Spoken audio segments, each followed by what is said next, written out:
Emma Rodriguez never imagined that saving one man's life would completely transform her own. Standing in the pristine boardroom of Riverside General Medical Center, wearing a tailored navy suit instead of her familiar scrubs, she looked out at the faces of doctors and administrators who had once barely acknowledged her existence. The nameplate in front of her read, Chief Executive Officer. But 6 months ago, she was just another night shift nurse fighting to keep her marriage together and her passion for healing alive. Her hands trembled slightly as she remembered the words her husband David had spat at her that fateful Tuesday morning. "Choose, Emma. It's either me or those damn night shifts. I'm done being married to a ghost." She had stared at him across their small kitchen table, coffee growing cold between them, knowing that her answer would change everything. What she never expected was that by the next evening, a dying billionaire would hand her the keys to an empire she never dreamed of running.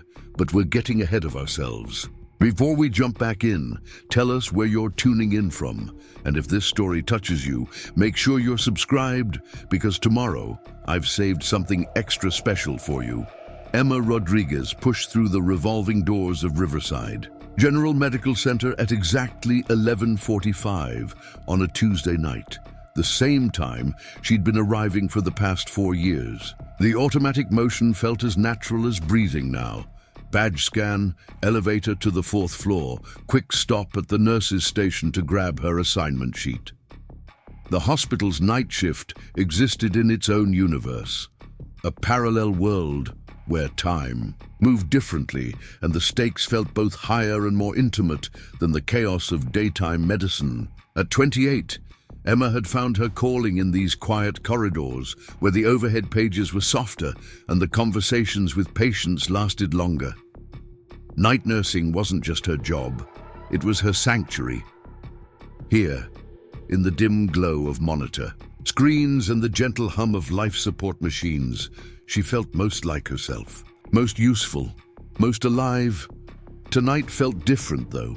The argument with David that morning still clung to her like the scent of his cologne on her sweater.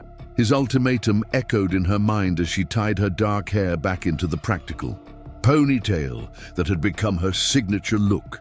Choose between him and the night shifts, as if love could be measured in daylight hours and dinner times that aligned with his schedule.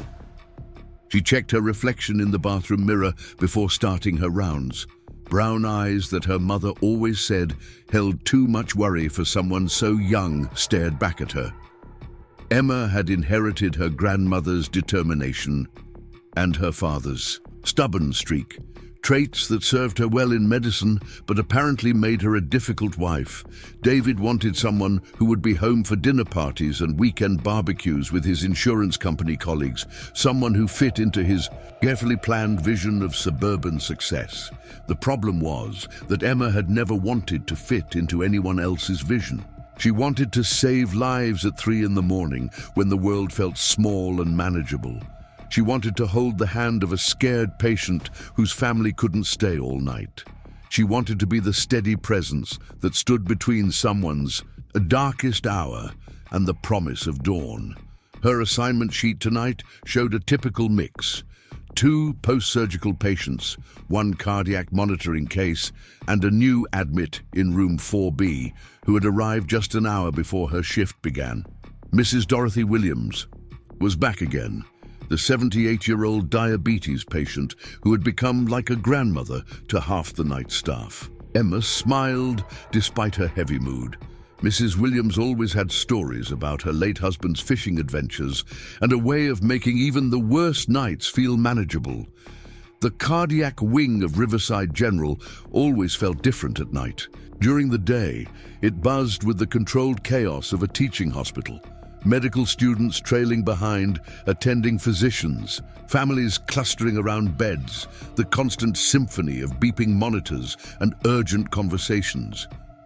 But after midnight, the ward transformed into something more like a monastery. The lighting dimmed to a soft amber glow. Voices dropped to whispers, and the space between heartbeats seemed to stretch longer. Emma loved this version of the hospital. She loved the way her sneakers squeaked softly against the polished linoleum floors, creating a rhythm that matched her breathing. She loved how patients opened up differently in the darkness, sharing fears and dreams they would never voice during visiting hours. Most of all, she loved the feeling that she was exactly where she was supposed to be, doing exactly what she was meant to do. David would never understand that feeling. His world operated on spreadsheets and quarterly projections, on networking, events and client dinners that started at 7 and ended before 9. He measured success in promotions and pay raises, in the ability to afford a bigger house in a better neighborhood. There was nothing wrong with those goals, but they felt as foreign to Emma as speaking a language she'd never learned. As she walked toward Mrs. Williams' room to start her rounds, Emma tried to imagine what her life would look like if she gave in to David's demands. Day shift nursing paid slightly better and would certainly make their marriage easier. She could attend his company picnics without yawning through conversations about deductibles and coverage options. They could have dinner together every night, watch television shows that aired at normal hours, maybe even start the family that David mentioned with increasing frequency. But the thought of it made her chest tighten with something that felt dangerously close to panic. Day shift nursing was a different animal entirely, more rigid, more political, more focused on efficiently moving patients through the system rather than truly caring for them. Emma had tried it during her orientation and felt like she was suffocating under the weight of protocols and time constraints that left no room for the human moments that made her job meaningful. Mrs. Williams was awake when Emma knocked softly on her door, her silver hair spread across the pillow like spun moonlight. The older woman's face lit up with genuine pleasure when she saw Emma's familiar silhouette in the doorway. "There's my favorite night owl," Mrs. Williams said, her voice carrying the slight rasp that came from decades of cigarettes. She'd finally quit 5 years too late. "I was hoping you'd be working tonight." The day nurse was sweet enough, but she rushed through everything like she was afraid of being late for something more important. Emma settled into the chair beside the bed, automatically checking Mrs. Williams's I4 line and the readings on her glucose monitor. Everything looked stable, which meant they could indulge in one of their meandering conversations that helped pass the quiet hours before dawn. "How are you feeling tonight, Mrs. W? Any discomfort with the new insulin regimen?"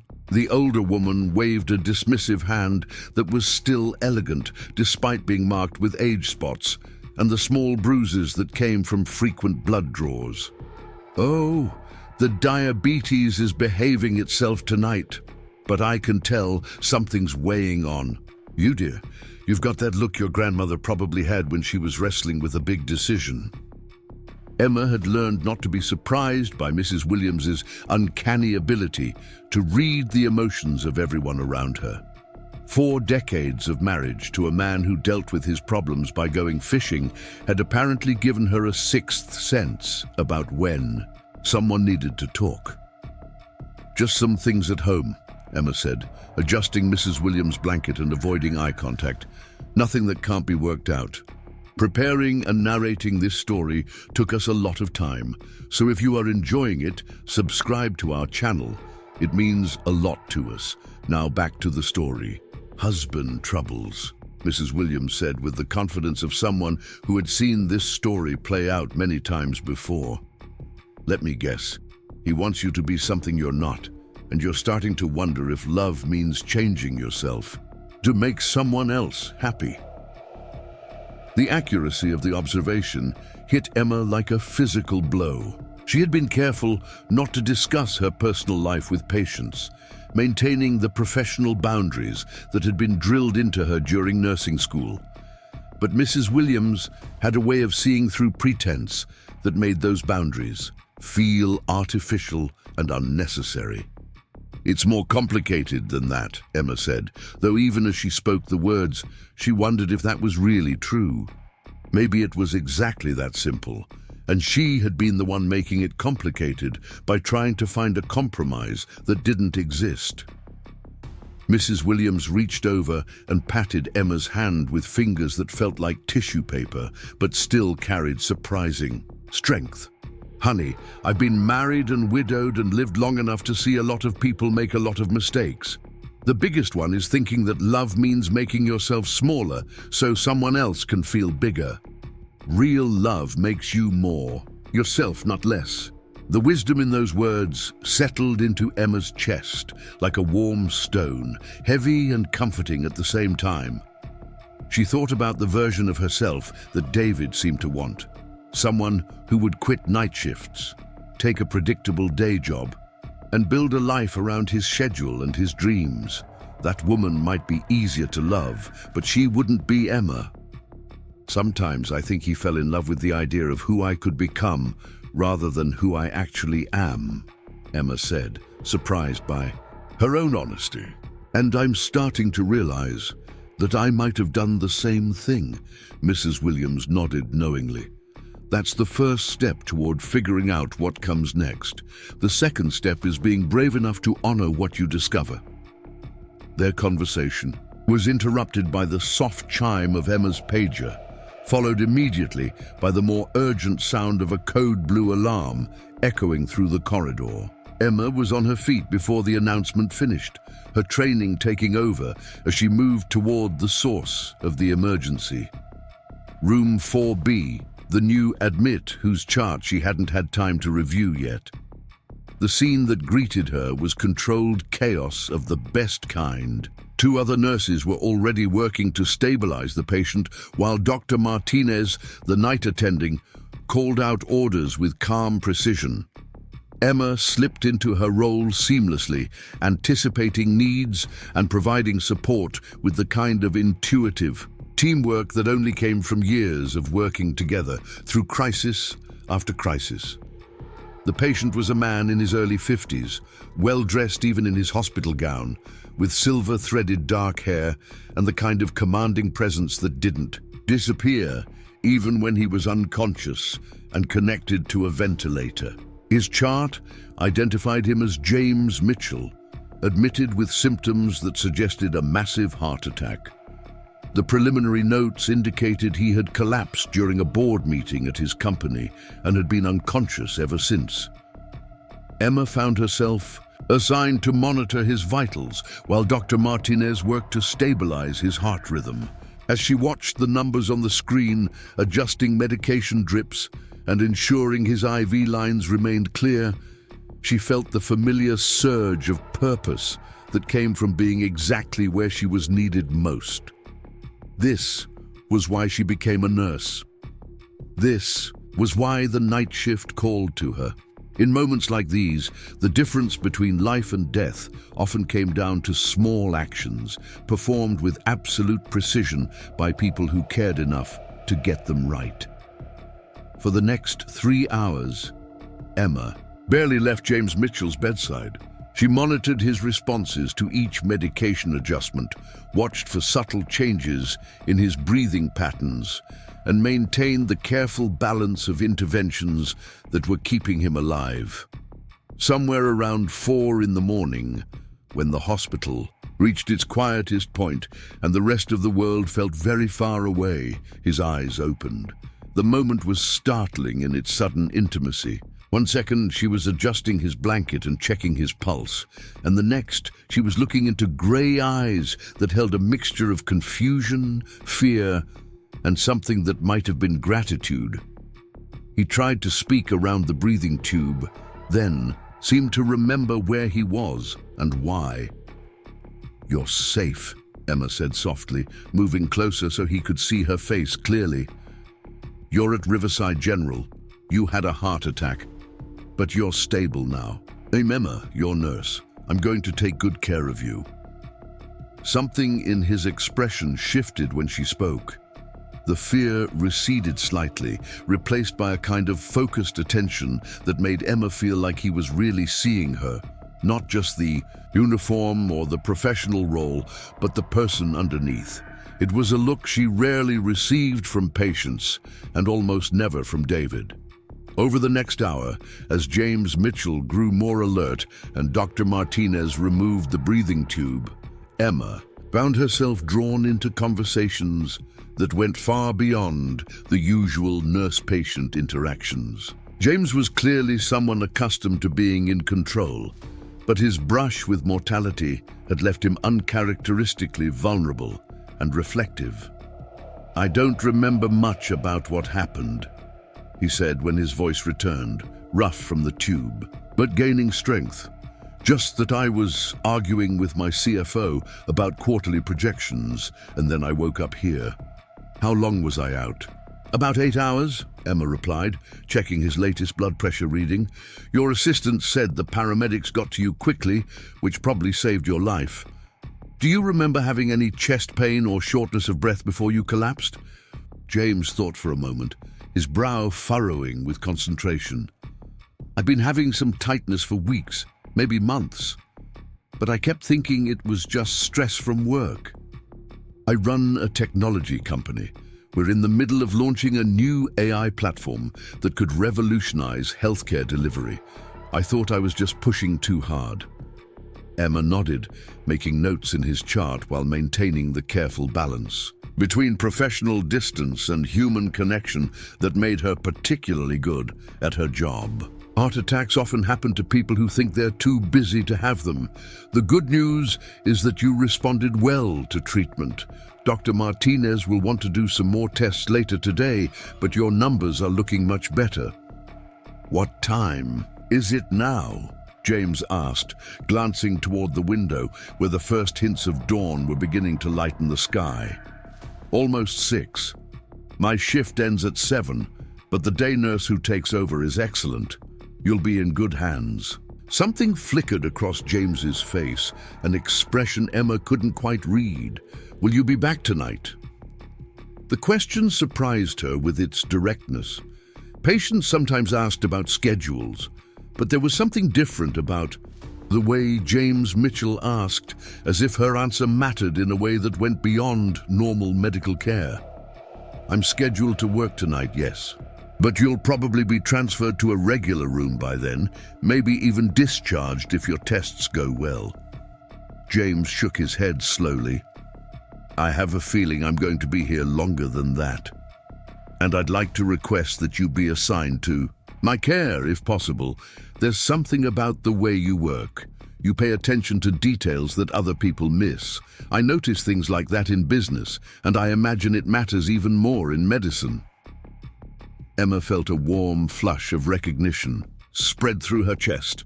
When was the last time someone had noticed how she worked, much less valued it enough to specifically request her? David certainly never acknowledged the skills that made her good at her job.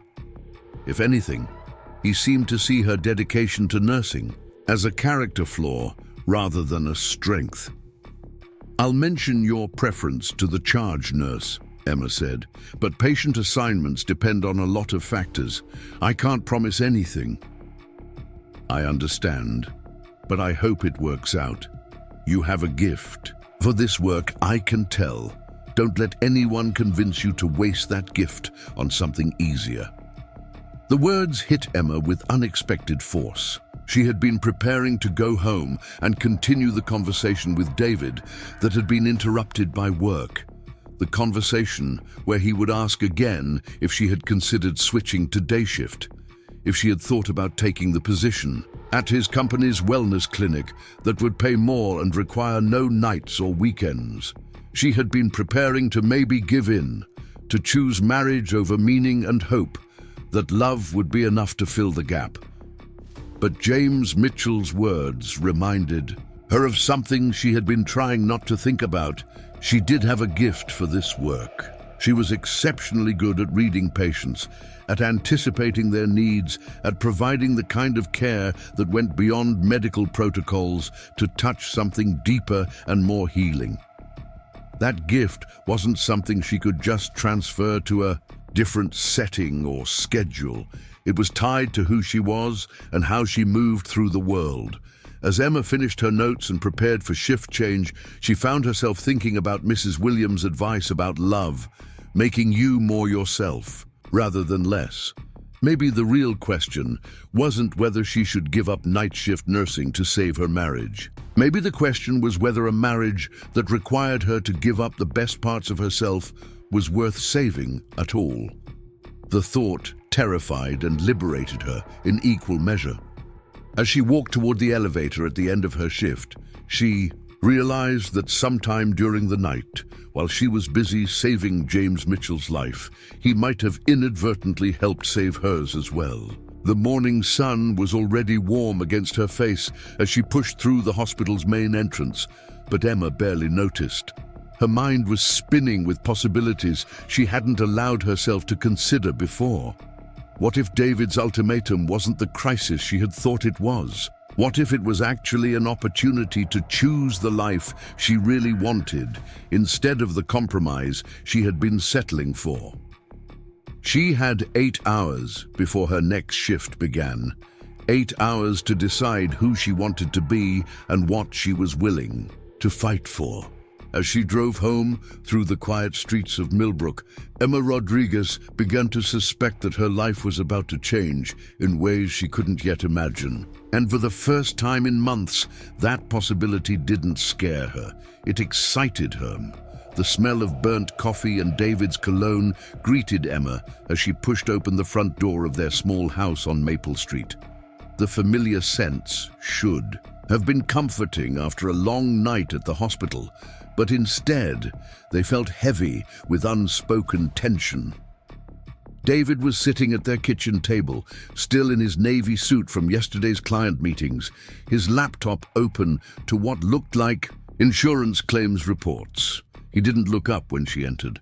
Emma set her purse down by the door and watched her husband for a moment. The morning light streaming through their kitchen window highlighted the stress lines around his eyes that seemed to deepen each month. David Rodriguez had always been ambitious, but lately his drive felt more like desperation.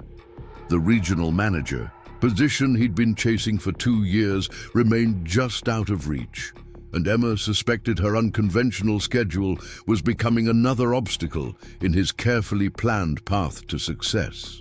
"You're up early," she said, moving toward the coffee maker and noting that the pot was nearly empty despite being fresh when she'd left for work the night before. David had clearly been awake for hours, which meant he'd been thinking. In their 5-year marriage, Emma had learned that David's early morning thinking sessions rarely led to conversations she wanted to have. "Couldn't sleep," he replied, without looking away from his screen. His voice carried that particular flatness that meant he was choosing his words carefully, building towards something he'd already decided. "Kept thinking about our conversation yesterday." Emma poured herself the last cup of coffee and added cream, using the mundane task to buy herself a few moments before responding. Yesterday's conversation had ended abruptly when David's phone rang with a client emergency, but not before he'd made his position devastatingly clear. He wanted her to quit night shifts. He wanted her to take the day position at Clearwater Wellness, clinic that would pay $15,000 more per year and align with normal business hours. He wanted a wife who could attend company functions without yawning through dessert. "What specifically were you thinking about?" Emma asked, though she already knew the answer. David finally looked up from his laptop, and Emma saw something in his expression that made her stomach clench. It wasn't anger or frustration, which she could have argued against. It was disappointment, the kind that came from realizing someone you loved wasn't going to become who you needed them to be. "I was thinking about the Morrison account," he said, closing his laptop with deliberate precision. "Remember I told you about it? The biggest client my office has ever had a chance at landing. Well, Jim Morrison called yesterday afternoon to invite us to dinner this weekend. His wife specifically asked to meet you, Emma. She said she'd heard so much about my dedicated nurse wife and was looking forward to getting to know you."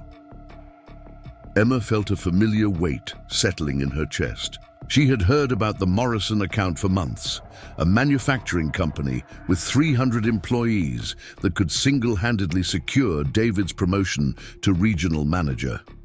She also knew that Jim Morrison was the kind of old-school businessman who still made deals over family dinners and golf games, who valued stability and traditional marriages in his business relationships. "That's wonderful that he wants to meet me," Emma said carefully. "What time were you thinking? I could probably switch shifts with Sarah if it's early enough." David's jaw tightened almost imperceptibly. "That's exactly the problem, Emma. You shouldn't have to switch shifts to have dinner with my most important client. You shouldn't have to plan your entire life around working when the rest of the world is sleeping. And I shouldn't have to explain to successful people why my wife chooses to work nights when there are perfectly good day positions available." The last sentence hung in the air between them like smoke from a fire. Neither of them wanted to acknowledge was burning.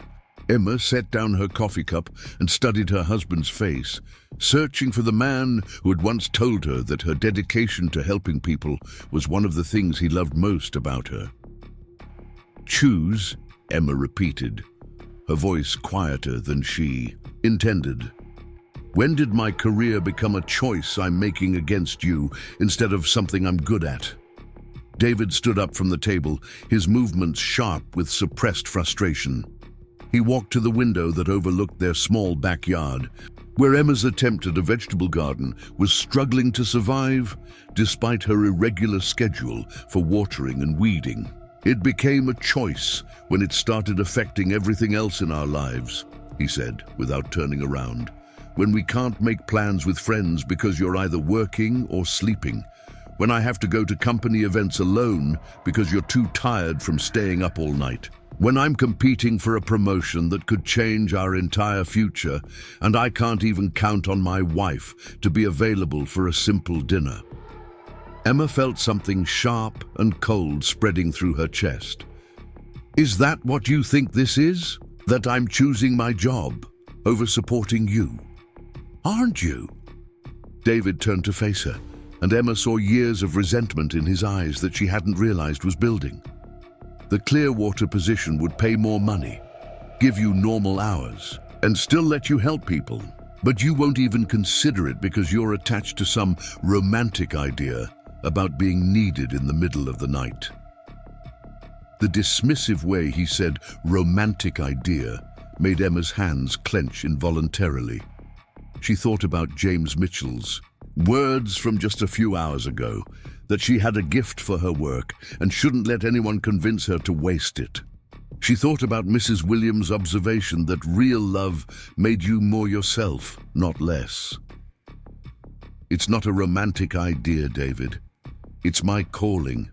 There's a difference between choosing a job and discovering what you're meant to do with your life." David's laugh was bitter and entirely without humor. "Your calling? Emma, you're a nurse, not a missionary. You give people medication and check their blood pressure. You could do that just as well during the day, probably better, since you wouldn't be exhausted all the time." The words hit Emma like a physical blow. In one casual sentence, David had reduced everything she cared about to mechanical tasks that any competent person could perform. He had dismissed the intuition that helped her catch complications before they became crises, the emotional intelligence that allowed her to comfort frightened patients and worried families, the deep satisfaction she found in being present during people's most vulnerable moments. "You have no idea what I actually do," Emma said, her voice steady despite the hurt building behind her ribs. "You've never asked about my patients or wanted to hear about why the work matters to me. You just see the inconvenience to your schedule." "Because it is an inconvenience." David's composure cracked, revealing the frustration he'd been trying to contain. "Emma, I love you, but I need a partner who can help me build the life we talked about when we got married. I need someone who can be present for the things that matter." "The things that matter to you," Emma corrected. "What about the things that matter to me?" David stared at her for a long moment, and Emma could see him making calculations behind his eyes. When he spoke again, his voice was calmer, but somehow more final. "I've been offered the regional manager position," he said. "Jim Morrison called this morning. The job is mine if I want it, but there's a condition. He wants to meet you first, wants to make sure I have the kind of stable home life that can support the increased responsibility and travel the position requires." Emma felt the ground shift beneath her feet. "David, that's wonderful. You've been working toward this for years." "I have, and I'm not going to lose it because my wife can't prioritize our marriage over a job she could do just as well during normal hours." The ultimatum hung between them like a blade waiting to fall. Emma could see the path David wanted her to take, stretching out clearly. Quit night shifts, take the Clearwater position, become the kind of supportive wife who could charm clients over dinner and attend company retreats without complaint. It was a reasonable path, a safe path, a path that would make their marriage easier and David's career more successful, but it wasn't her path. "What if I can't?" Emma asked, though she already knew what his answer would be. David's expression didn't change, but something final settled in his eyes. "Then I guess we need to talk about whether this marriage is working for either of us." The silence that followed was deafening. Emma could hear the hum of their refrigerator, the distant sound of traffic on the main road, the tick of the clock on their kitchen wall, marking seconds that felt like hours. She could also hear the echo of James Mitchell's voice, telling her not to waste her gift, and Mrs. Williams's wisdom about love, making you more yourself. "How long do I have to decide?" Emma asked. "Morrison wants to meet you this weekend. I told him we'd be there Saturday night at 7. Emma nodded slowly, her mind already spinning through possibilities. She could switch shifts with Sarah, put on the navy dress that David liked, smile through dinner, and pretend that giving up night nursing was a sacrifice she was happy to make. She could choose her marriage over her calling and hope that love would be enough to fill the empty space that decision would leave behind. Or she could choose herself. "I need to think about it," she said. David's face tightened with disappointment. "What's there to think about, Emma? It's a better job with better pay that would make our marriage work better. The only reason to say no is stubbornness." Emma felt something crystallize inside her chest, a clarity she hadn't experienced in months of trying to find compromises that didn't exist. Maybe stubbornness is just another word for knowing who you are. She left David standing in the kitchen and went to their bedroom, where she changed out of her scrubs and crawled into bed. But sleep didn't come. Instead, Emma stared at the ceiling and thought about the choice that wasn't really a choice at all. She could give David what he wanted and lose herself, or she could stay true to herself and lose him. As exhaustion finally began to pull her toward sleep, Emma realized that somewhere in the last 12 hours, the decision had already been made. She just needed to find the courage to live with the consequences. Part 3. The first connection. Emma woke to the sound of David's car pulling out of the driveway, followed by the particular silence that meant she was alone in the house. The digital clock on her nightstand showed 2:30 in the afternoon, which meant she'd managed almost 7 hours of sleep despite the turmoil in her chest. She lay still for a moment, listening to the sounds of the neighborhood during the day, children playing in distant yards, the low drone of a lawnmower, the normal rhythms of a world that operated while she was usually working. The conversation with David felt both more and less real in the afternoon light. More real because his ultimatum remained unchanged. Less real because the emotions that had felt so raw and immediate that morning now seemed like something she could analyze and dissect from a safe distance. Emma had always been better at processing difficult situations when she had time to think, space to breathe, and the perspective that came from stepping away from immediate reactions. She made herself tea instead of coffee and stood at the kitchen window, looking out at the garden she'd been neglecting. The tomato plants she'd started with such optimism in early spring were drooping from lack of attention, and weeds were beginning to overtake the neat rows she'd so carefully planned. It seemed like a metaphor for everything else in her life. Good.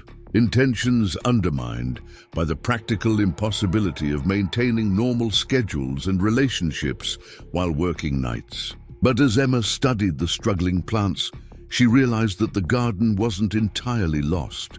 The herbs she'd planted along the border were thriving despite her inconsistent care.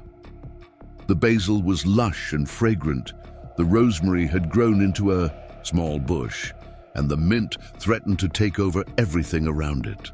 These were plants that didn't need constant tending, that grew stronger when left to find their own way toward the light. Maybe there were people like that too.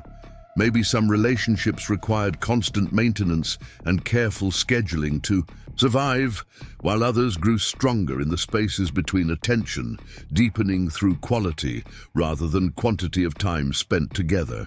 Emma thought about her connection with Mrs. Williams, which had developed over months of brief but meaningful conversations during night shifts. She thought about her friendship with Sarah Chen, built on understanding and mutual respect rather than shared social calendars. Most surprisingly, she thought about the unexpected moment of recognition she'd felt with James Mitchell, the sense that he had seen something in her work that even she sometimes forgot to value. Her phone buzzed with a text from Sarah. Heard. You had an eventful shift last night. How's the new cardiac patient doing? Dr. Martinez said you did excellent work during the code blue. Emma smiled as she typed back, he's stable. Seems like an interesting man. Are you working tonight? Day shift until Friday, then back to nights. Everything okay? You sound different. Emma hesitated, fingers hovering over the keyboard. Sarah had become her closest friend at the hospital, but they rarely discussed personal problems beyond the casual complaints that came with any job. Still, something about the morning's conversation with David made Emma want to reach out, to test whether the connection she'd been building at work could extend beyond the hospital walls. David wants me to quit night shifts, she typed. Long story, but it's causing problems at home. Her phone rang immediately. Sarah's voice was warm with concern and something that might have been anger. He wants you to quit? Emma, you're one of the best night nurses we have. What's his reasoning? Emma found herself explaining the Morrison account, the dinner invitation, David's promotion opportunity, and the ultimatum that had been building for months. As she spoke, she could hear her own voice becoming clearer, more certain.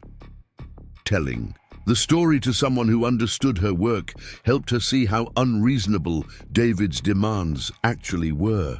So let me get this straight, Sarah said when Emma finished. Your husband wants you to give up a job you love and excel at because it's inconvenient for his social life. It's more complicated than that, Emma said, though even as she spoke the words, she wondered if it really was. Is it? Emma, I've seen you work. You have intuition that can't be taught and compassion that goes way beyond protocol. You catch things other nurses miss and connect with patients in ways that actually help them heal faster. That's not something you can just transfer to a day shift wellness clinic. Emma felt tears prick her eyes at the recognition in Sarah's voice. When was the last time David had acknowledged her professional skills, much less praised them? But maybe he's right, that I could help just as many people during normal hours, Emma said, testing the argument to see how it sounded when spoken aloud. Sarah's snort was audible through the phone. Helping people and changing lives aren't the same thing. You change lives, Emma? I've watched you do it. Remember Mrs. Patterson last month? She was ready to give up on physical therapy after her stroke, convinced she'd never walk again. One conversation with you about your grandmother's recovery from her hip replacement, and suddenly she was willing to try. She went home walking last week. Emma did remember Mrs. Patterson, though she hadn't thought of their conversation as particularly significant at the time. She'd simply shared a story about her grandmother's determination and stubbornness, drawing parallels between the two women's situations. But Sarah was right. Something had shifted in Mrs. Patterson after that talk, a spark of hope that had translated into real progress. "And what about the cardiac patient from last night?" Sarah continued. "I heard he specifically requested that you be assigned to his care if he needs more time in the hospital. When was the last time someone made that kind of request for a day shift nurse at a wellness clinic?" Emma felt something loosen in her chest, a knot of doubt she hadn't realized she'd been carrying. "You really think what I do matters?" "I think what you do is irreplaceable," Sarah said firmly. "And I think any husband who can't see that isn't paying attention to who his wife really is." After they hung up, Emma sat at her kitchen table with her cooling tea and tried to imagine having the same conversation with David. She couldn't picture him celebrating her professional skills or understanding why patient relationships mattered to her. In David's world, jobs were means to ends, income, status, stepping stones to better positions.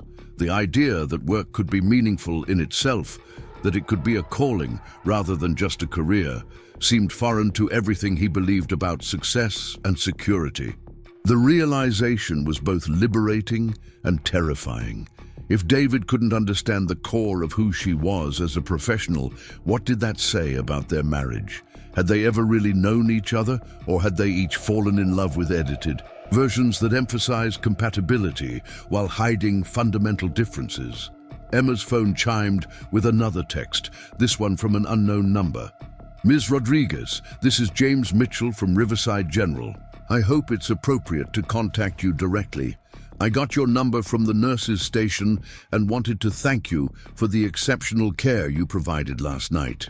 I also wanted to ask if you might be willing to visit me later today if you have time. I have something I'd like to discuss with you." Emma stared at the message for a long moment.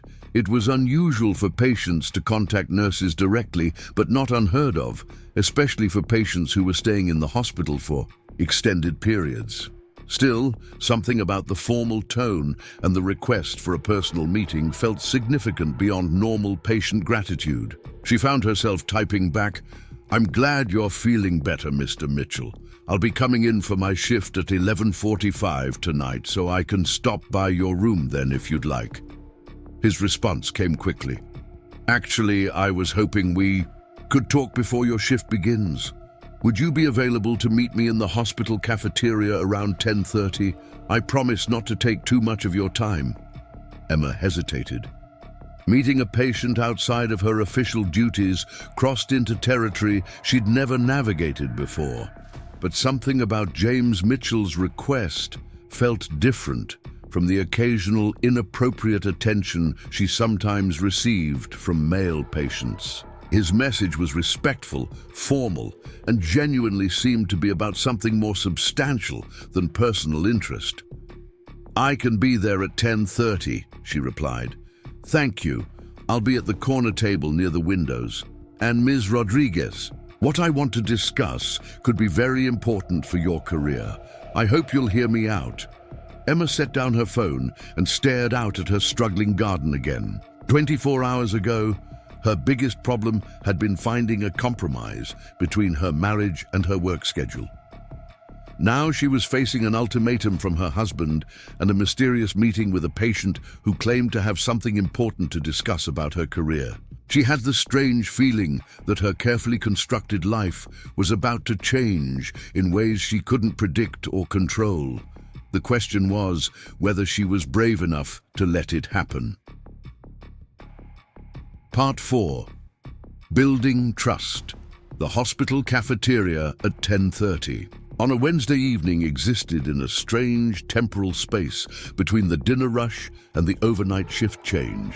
A few scattered employees sat at small tables, some reading, others staring at phones, all of them carrying the particular exhaustion that came from working healthcare schedules that never quite aligned with the rest of the world.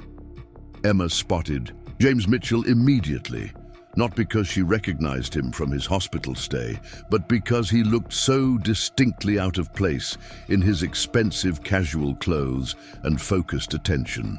He had chosen a corner table as promised, positioned so that he could see the entire cafeteria while maintaining privacy for conversation. Even recovering from a heart attack, James Mitchell carried himself with the kind of quiet authority that made other people naturally defer to his presence. Emma approached his table with the same mixture of professional curiosity and personal wariness that she brought to all interactions with patients outside of her normal duties. "Mr. Mitchell," she said, as he stood to greet her, "you look much better than you did last night."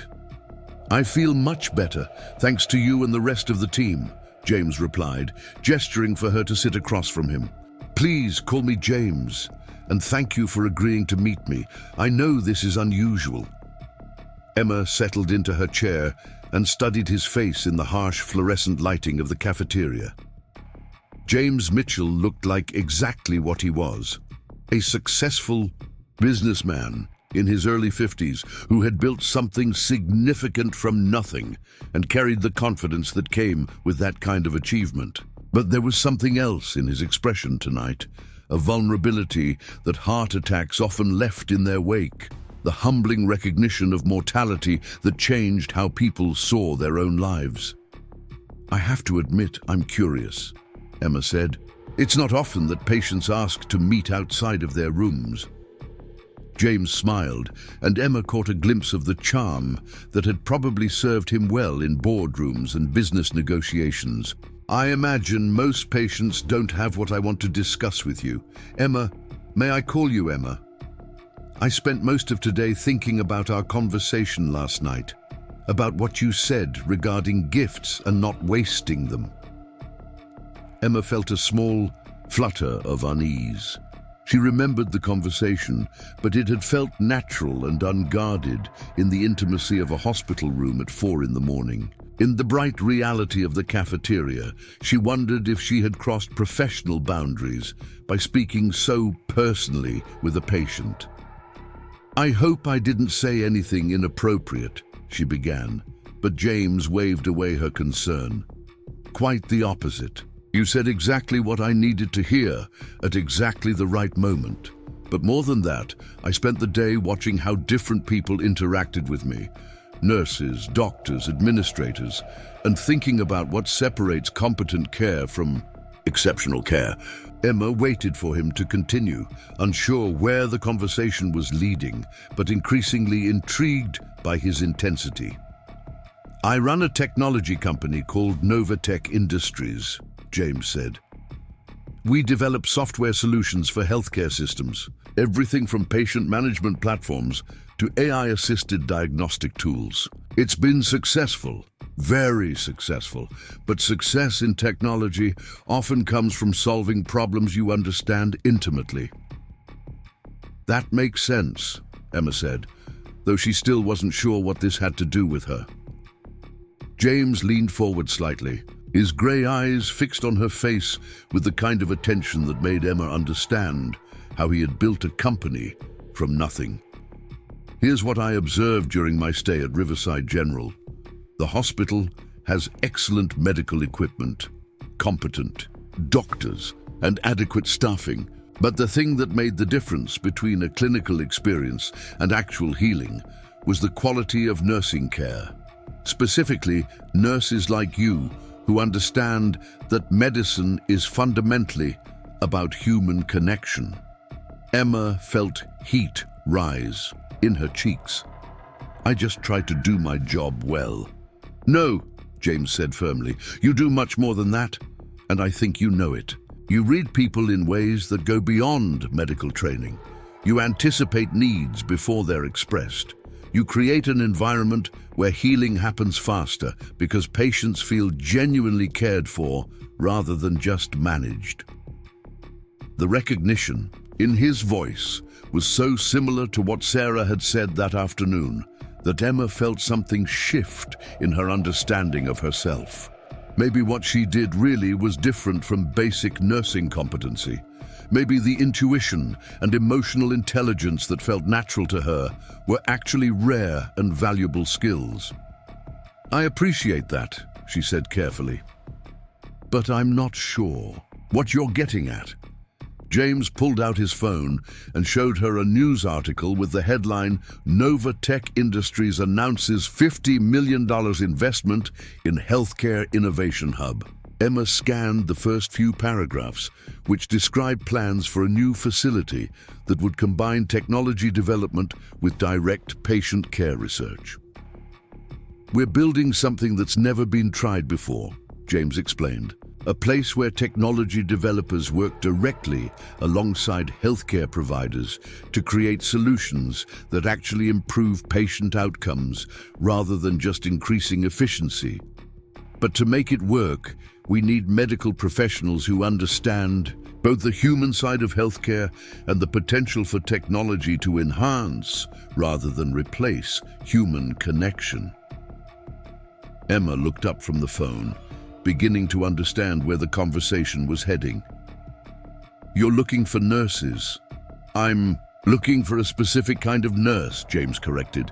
"Someone who could help design training programs for our AI systems. Someone who could consult on patient interface development. Someone who could bridge the gap between what technology can do and what patients actually need." Emma's pulse quickened, despite her attempt to remain professional. "That sounds fascinating, but I'm not sure I'm qualified for that kind of work. I don't have any technology background. You have something more valuable, the ability to understand what makes healthcare truly effective. Technology skills can be learned. The kind of intuition you demonstrated last night can't be taught." James paused, seeming to choose his next words carefully.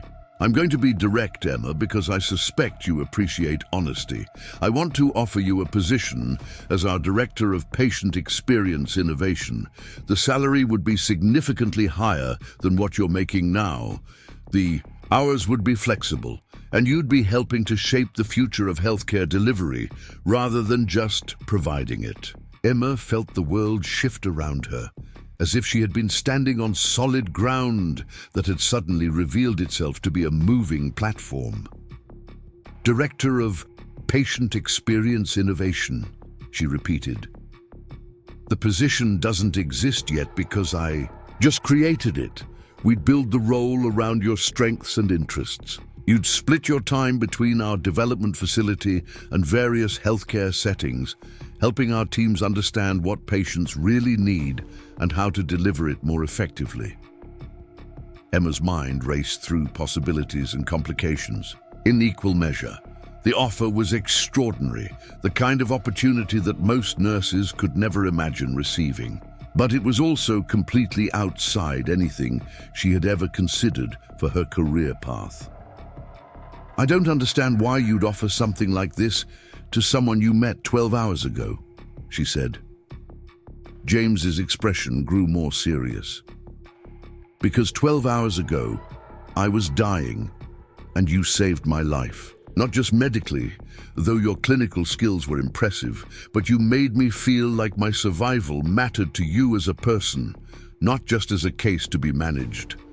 That's a gift worth building a career around." Emma felt tears prick her eyes, though she couldn't have said whether they came from gratitude, overwhelm, or the recognition that someone finally understood what she brought to her work. "This is incredibly generous," she said, "but I need to think about it. There are complications in my personal life that would make a decision like this difficult." James nodded, understanding. "Of course, take all the time you need, but Emma, can I ask you something personal?" Emma hesitated, then nodded. "Are the complications people who support your gifts or people who want you to minimize them?" The question hit her like a physical blow. Emma thought about David's dismissal of her work as something anyone could do, his insistence that she give up night nursing for the convenience of his social life, his complete inability to see her professional skills as anything more than obstacles to his own success. "That's a very perceptive question," she said quietly. "It's a question I had to ask myself after my divorce 10 years ago," James replied. Sometimes the people who claim to love us are actually just trying to make us small enough to fit into their vision of what we should be. Emma stared at him for a long moment, seeing not just a successful businessman, but someone who had faced similar choices about whether to compromise himself for the comfort of others. "How long do I have to decide?" she asked. "As long as you need. But Emma, whatever you decide about my offer, don't let anyone convince you that your gifts are less important than their convenience. The world needs more people like you, not fewer." As Emma drove home through the quiet streets of Millbrook, she thought about the conversation with James and the choice that was no longer just between day shifts and night shifts, but between the life she had been trying to build with David and possibilities she had never imagined for herself. For the first time in months, the future felt like something she could choose rather than something that would be chosen for her. Part 5. The Invitation to Change.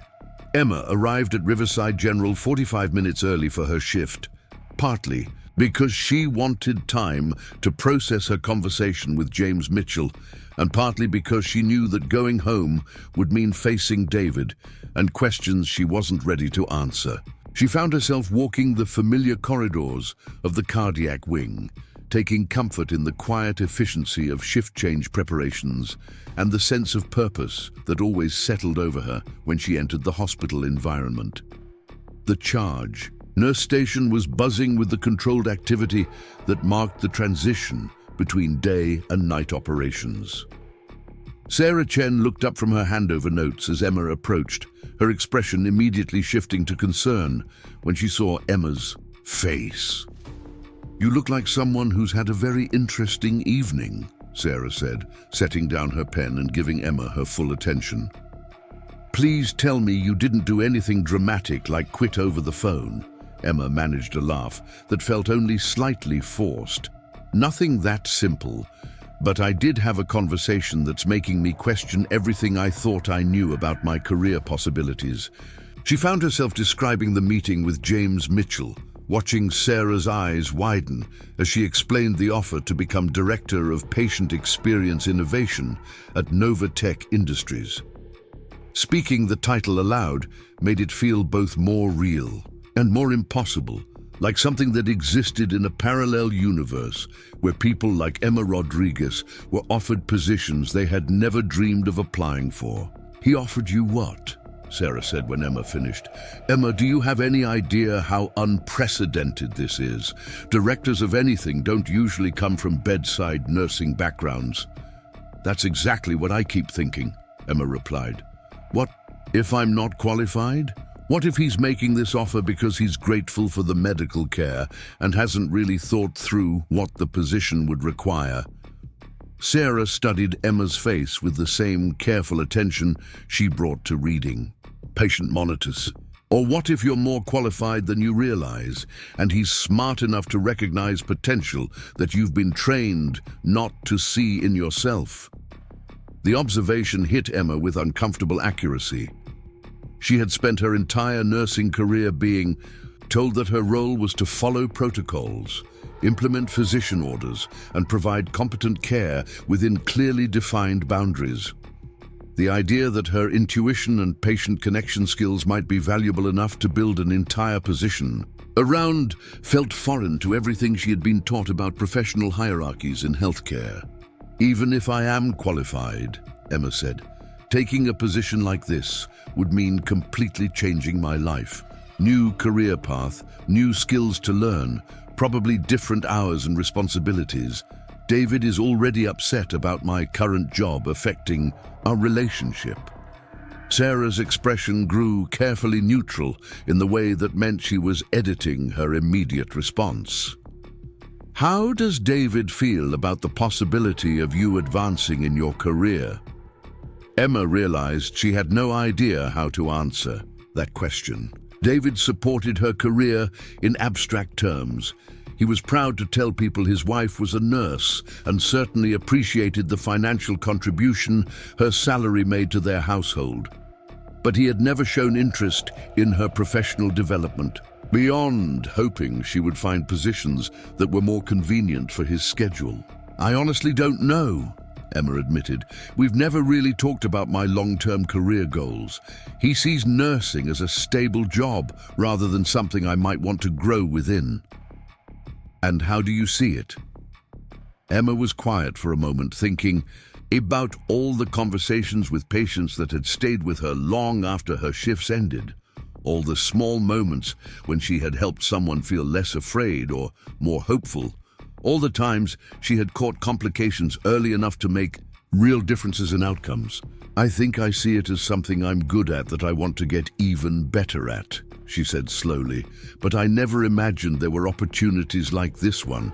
I thought advancement meant becoming a charge nurse or maybe going back to school for management training."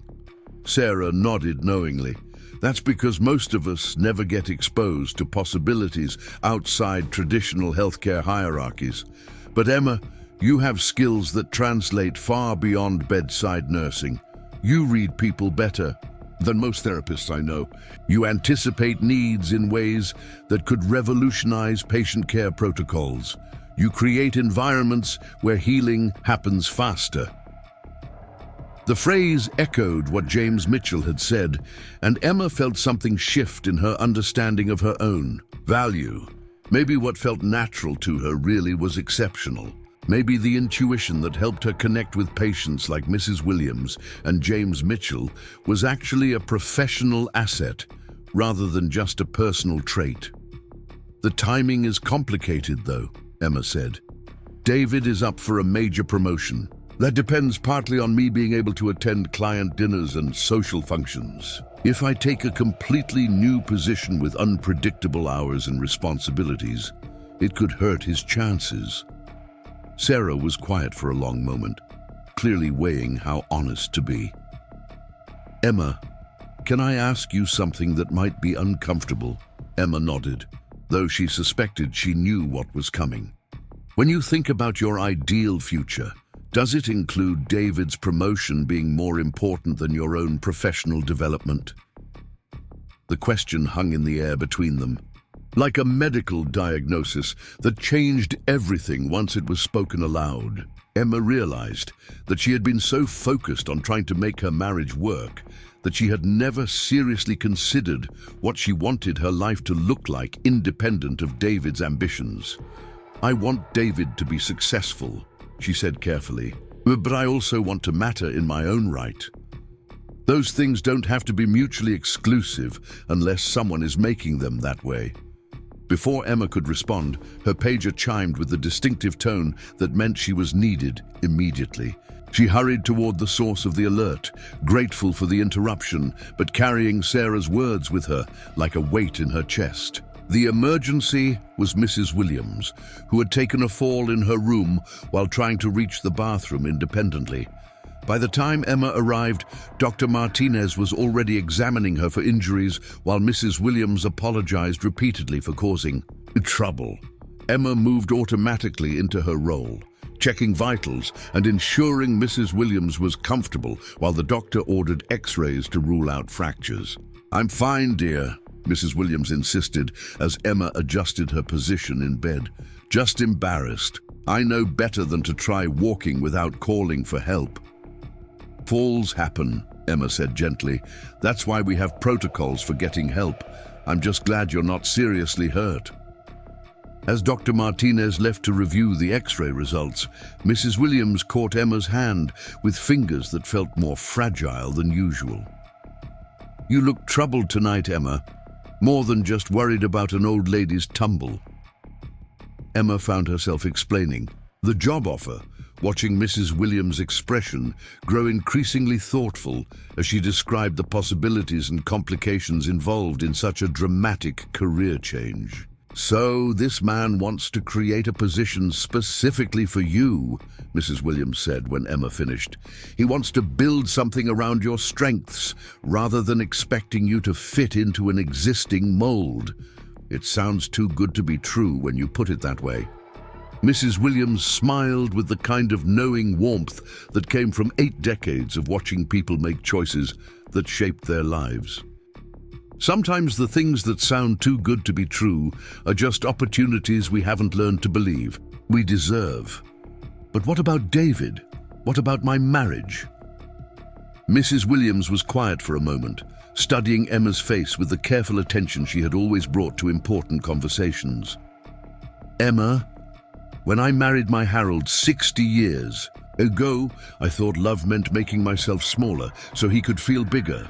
I gave up my job at the library, stopped writing the poetry I loved, turned down opportunities to travel with my sister because Harold thought wives should focus on home and family. Emma waited, sensing that Mrs. Williams was sharing something she rarely spoke about. Harold was a good man who loved me in his way, Mrs. Williams continued. I barely existed anymore. It was too late to change our dynamic. Harold died still expecting me to be the woman I had pretended to be for his comfort, and I spent 10 years alone, learning who I really was, underneath all that pretending.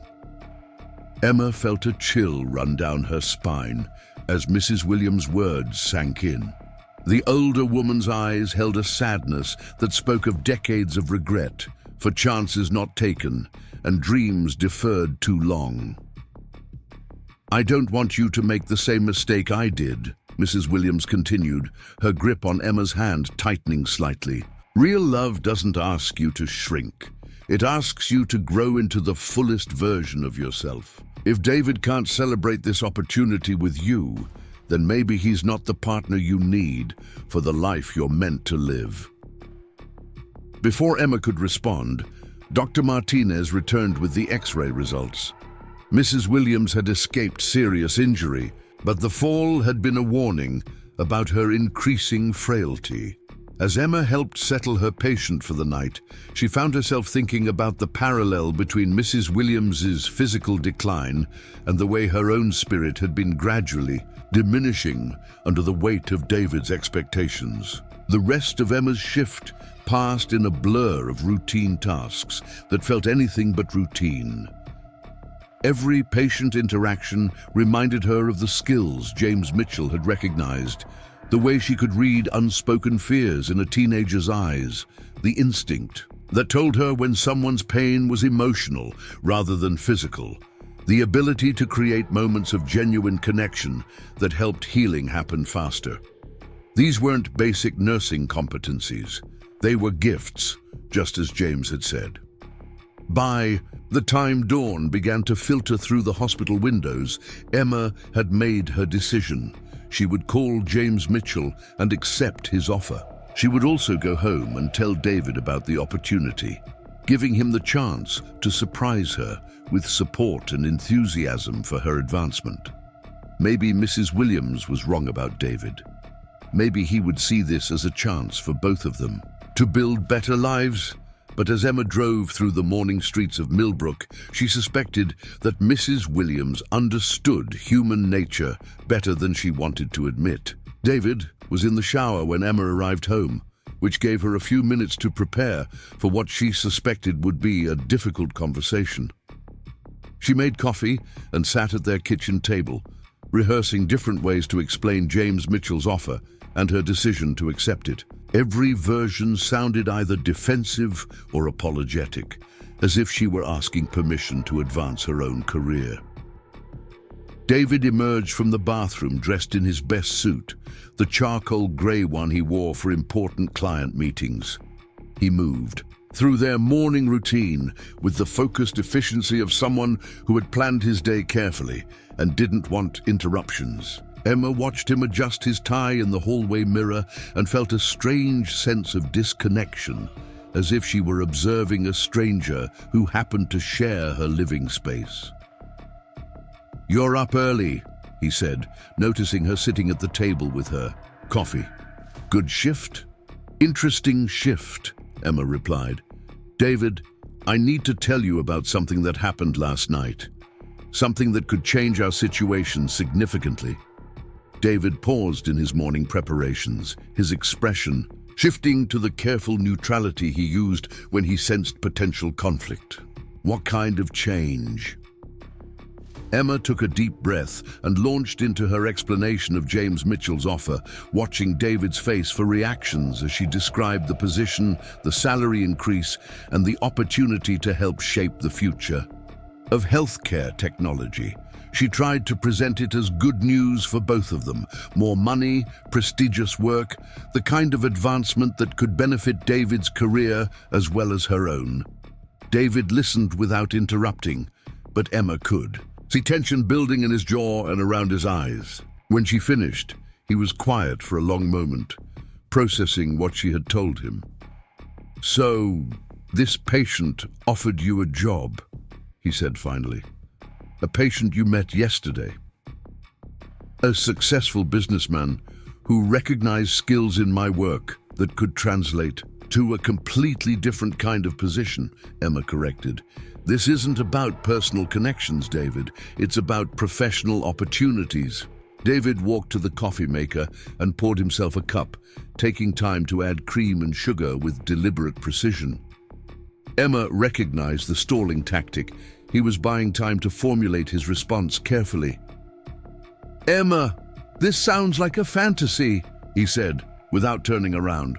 "Patients don't offer nurses executive positions. Successful businessmen don't create jobs on the spot for people they've known for 12 hours. This man is either confused from his medication or he's manipulating you for reasons we don't understand yet." Emma felt heat rise in her cheeks. "You think I'm too naive to recognize a legitimate opportunity? I think you're too invested in believing this work is more special than it actually is," David replied, finally turning to face her. "Emma, you're a good nurse, but nursing is a service job. You follow protocols, implement orders, and provide basic care. The idea that those skills translate to directing technology development is absurd." The casual dismissal of everything Emma cared about hit her like a slap. David had just reduced her professional identity to following orders and providing basic care, as if the intuition, emotional intelligence, and patient advocacy that defined her approach to nursing were irrelevant details rather than core competencies. "Have you ever actually paid attention to what I do at work?" Emma asked, her voice quieter than she intended. "Have you ever asked me about a difficult case or wanted to understand why I'm good at this job?" David's expression grew impatient. "I know you work hard and care about your patients, but Emma, be realistic. You don't have business experience, technology background, or management training. What could you possibly offer a tech company that they couldn't get from someone actually qualified for an executive position?" Emma stared at her husband across their kitchen table and realized that he genuinely had no idea who she was as a professional.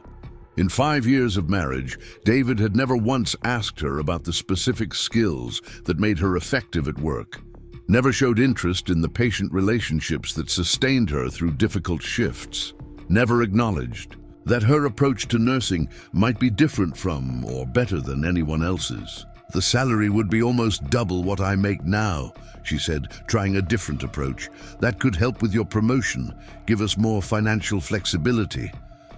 David's laugh was sharp and entirely without humor. "Emma, don't you see how this makes us look? My wife gets offered some made-up executive position by a grateful patient, and I'm supposed to pretend that's a normal career advancement? What am I going to tell Jim Morrison?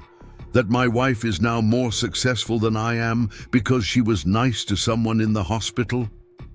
The words revealed everything Emma needed to know about David's priorities.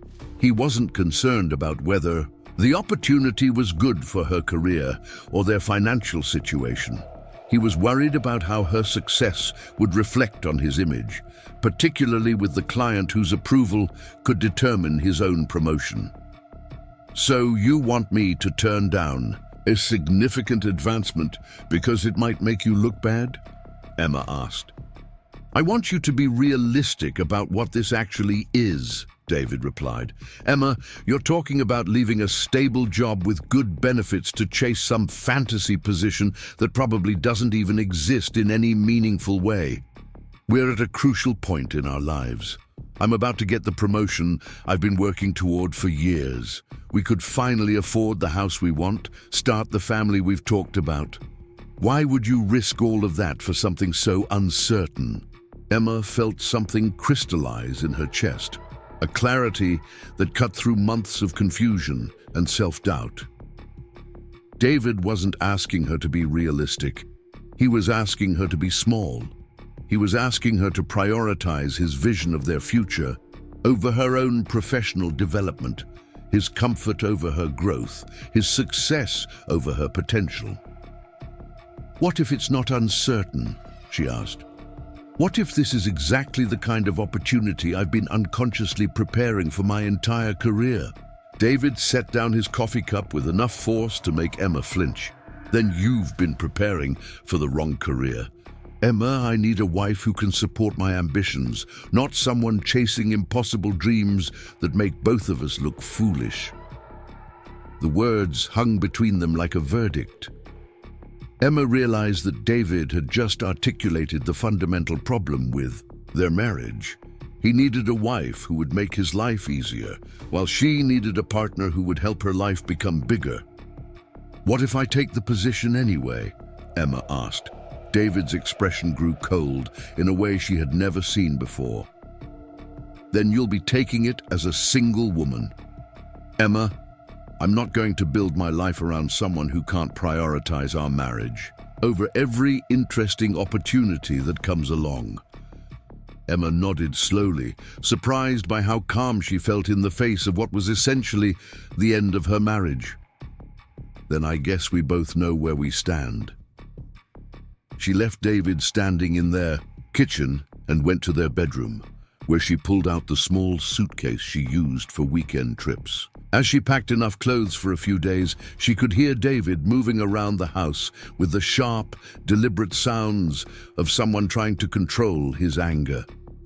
Emma called James Mitchell from her car, parked in the driveway of the house she was no longer sure she would be returning to.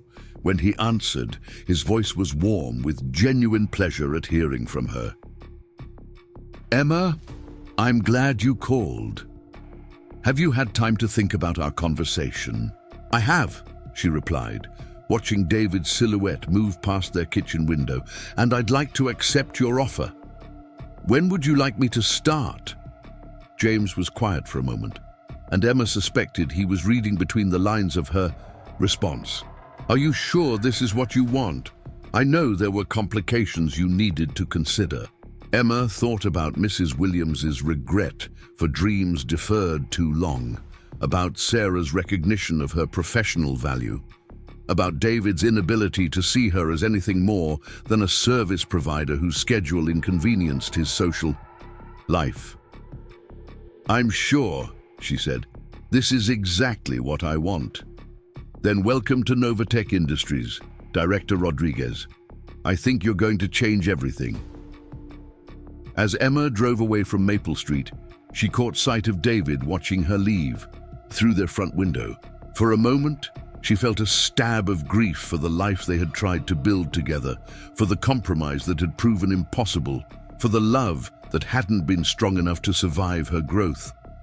But underneath the grief was something she hadn't felt in months. Excitement about the future, curiosity about possibilities she had never imagined, and the profound relief that came from finally choosing herself. Emma Rodriguez was about to discover what happened when someone saw her gifts clearly enough to build a career around them, and she suspected that discovery was going to change not just her life, but the lives of every patient who would benefit from the innovations she was about to help create. 3 weeks later, Emma stood in the gleaming conference room of Novatech Industries, looking out at downtown Millbrook through floor-to-ceiling windows that made her feel like she was floating above the city. The view from the 20th floor was spectacular, but it wasn't the physical elevation that made her feel different. It was the intellectual elevation, the sense that her mind was being stretched and challenged in ways she had never experienced before. The conference table around which she sat with James Mitchell and 5 other members of the Novatech leadership team was covered with prototypes, design mock-ups, and research reports that represented the future of healthcare technology. Emma's official title was Director of Patient Experience Innovation, but her actual role was evolving into something much more comprehensive. Part consultant, part advocate, part visionary for how technology could enhance rather than replace the human. Elements that made healthcare truly effective. The preliminary results from the pilot program are extraordinary, said Dr. Lisa Chen, Novatech's Chief Technology Officer, as she pulled up data from their latest project on the wall-mounted monitor. Patient satisfaction scores increased by 37% when Emma's communication protocols were integrated into our AI-assisted diagnostic platform. Emma felt a familiar flutter of pride mixed with disbelief. 3 weeks ago, she had been fighting to convince her husband that her nursing skills mattered. Now she was watching those same skills translated into algorithms that could help thousands of patients receive better care. The key insight, Emma said, addressing the room with confidence that still surprised her, is that patients don't just want accurate diagnoses. They want to feel heard and understood during the diagnostic process. When we programmed the AI to ask follow-up questions about emotional state and life circumstances, not just physical symptoms, the quality of information gathered improved dramatically. James Mitchell nodded approvingly from his position at the head of the table. Emma's background gives her a perspective that none of us could have developed independently. She understands that medical care is fundamentally about human connection, and she's helping us figure out how to scale that connection through technology. The room buzzed with the kind of intellectual energy Emma had never experienced in healthcare settings, where innovation often felt constrained by budgets, protocols, and institutional resistance to change. Here, possibilities seemed limitless, and her insights were treated as valuable contributions rather than interesting observations from someone outside the decision-making hierarchy. What's our timeline for implementing the enhanced communication protocols system-wide? Asked Michael Torres, the Vice President of Healthcare Partnerships. 6 months for full deployment across our partner hospitals, Dr. Chen replied. Emma's team is developing training modules for nursing staff, and we're working with 3 medical schools to integrate these approaches into their curricula. Emma's team. The phrase still felt surreal. In 3 weeks, she had gone from being a night shift nurse taking orders to leading a department of 12 people working on projects that could revolutionize patient care. The transition had been overwhelming at times, but also exhilarating, in ways she was still processing. Speaking of Emma's team, James said, I understand you have a recommendation for the patient advocacy specialist position we've been discussing. Emma smiled, thinking of the conversation she'd had with Sarah Chen the day before. I do. Sarah Chen is currently working as a charge nurse at Riverside General, but she has exactly the kind of clinical experience and leadership skills we need. She's also one of the most insightful people I know when it comes to understanding what patients really need versus what the healthcare system thinks they need. Can you get her to join us? Michael asked. I think so. She's been frustrated with the limitations of traditional healthcare hierarchies for years. The opportunity to help design better systems rather than just working within inadequate ones would appeal to her. James made a note on his tablet. Set up a meeting. If she's half as impressive as you've described, I want her on the team. As the meeting continued, Emma found herself thinking about the contrast between this collaborative, possibility-focused environment and the rigid hierarchies she had navigated for years in hospital settings. Here, her ideas were solicited, developed, and implemented. Her insights were treated as valuable intellectual property rather than interesting observations from someone whose job was to follow orders. The transformation in her daily life had been just as dramatic as the change in her professional status. Emma had moved into a corporate apartment near downtown while she looked for a permanent place to live, trading her long commute to the hospital for a 5-minute walk to Novatech headquarters.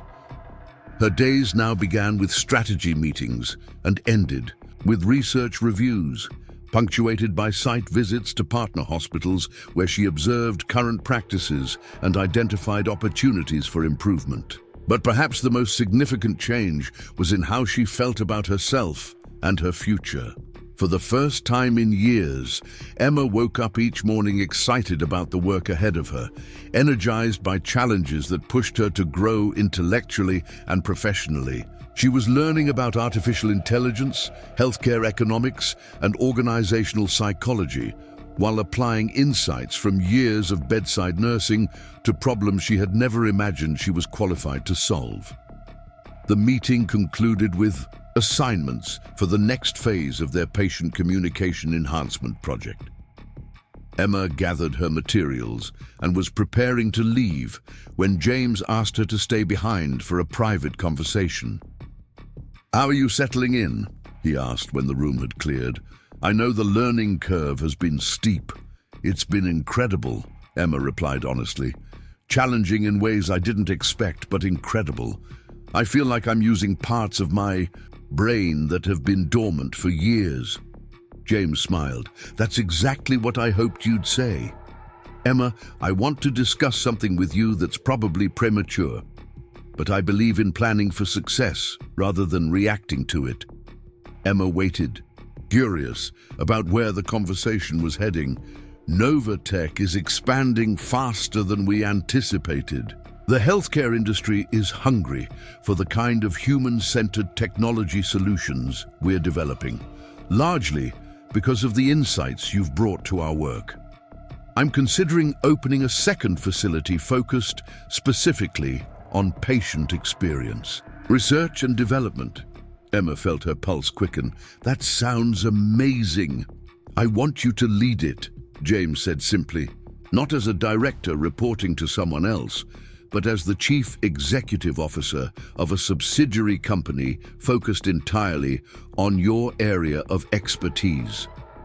Emma stared at him, trying to process what he had just said.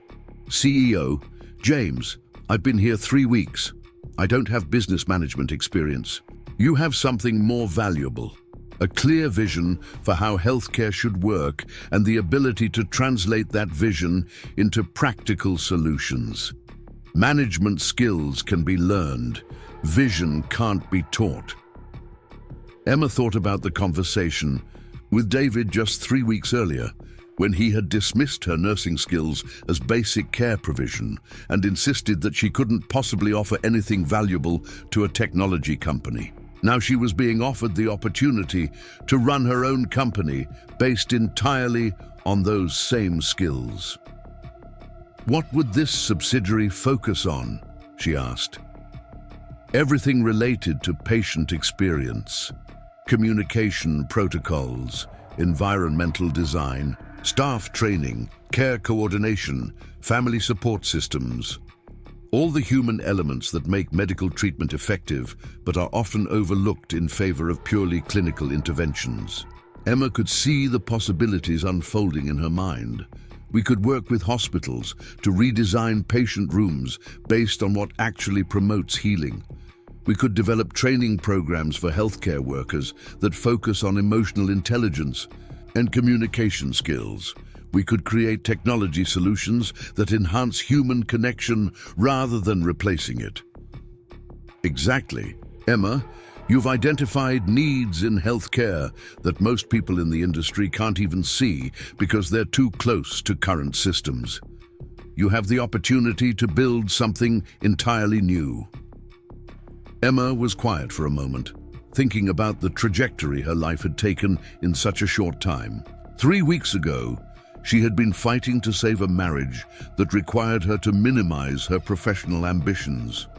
Now, she was being offered the chance to build a company around her vision for better healthcare. When would this happen? She Just 6 months to a year, depending on how quickly we can secure funding and regulatory approvals. But Emma, I want you to start thinking like a CEO now. I want you to begin developing your vision for what this company could accomplish. As Emma left the Novatech building that evening, she found herself walking slowly through downtown Millbrook, taking in the sights and sounds of a city she was beginning to see as home in an entirely new way. Her phone buzzed with a text from Sarah. "Dinner tonight?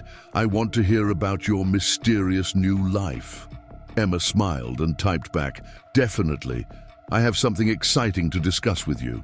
She also had a missed call from David, the first time he had tried to contact her since she had moved out. Emma listened to his voicemail as she walked. "Emma, I've been thinking about everything that happened. Maybe we should talk about finding a compromise. Call me back." Emma deleted the message without returning the call. She understood now that David's idea of compromise meant her making sacrifices to accommodate his vision of their life together. But she was no longer the woman who was willing to make herself smaller for someone else's comfort. Instead, she called Mrs. Williams at Riverside General, where the older woman was completing her stay before moving to a rehabilitation facility. "Emma, dear." Mrs. Williams' voice was warm with pleasure. "How is your new adventure treating you?" "Better than I ever imagined," Emma replied. "Mrs. Williams, I wanted to thank you for what you told me about real love making you more yourself, not less. You were right." "I'm glad you listened, dear. Too many people spend their whole lives trying to fit into shapes that were never meant for them." As Emma continued her walk home, she thought about the shape her life was taking now, expanding, evolving, growing into dimensions she had never known existed. She was becoming someone she had never imagined she could be, not because she was changing herself to please others, but because she was finally free to become fully herself. Tomorrow, she would begin developing her vision for a company that could transform healthcare by prioritizing the human elements that made healing possible. She would start recruiting a team of people who shared her belief that medicine was fundamentally about connection and compassion, not just clinical competence. Most importantly, she would continue the work of discovering what was possible when someone's gifts were recognized, valued, and given room to grow into their full potential. Emma Rodriguez was no longer just a night shift nurse trying to balance her calling with other people's expectations. She was becoming a leader, an innovator, and a catalyst for change in ways she was only beginning to understand. And this was just the beginning. 6 months after Emma Rodriguez walked away from her marriage and into a future she never could have imagined, she stood before the board of directors of Riverside General Medical Center wearing a tailored charcoal suit that cost more than she used to make in a month.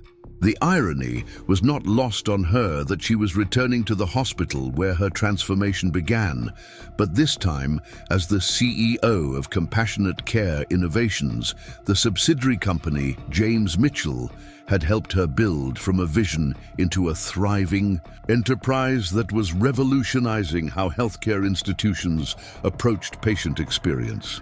The boardroom was filled with the same administrators who had once seen her as nothing more than a competent night nurse, people who had never asked her opinion about policy decisions or considered that someone with her background might have valuable insights about improving patient outcomes.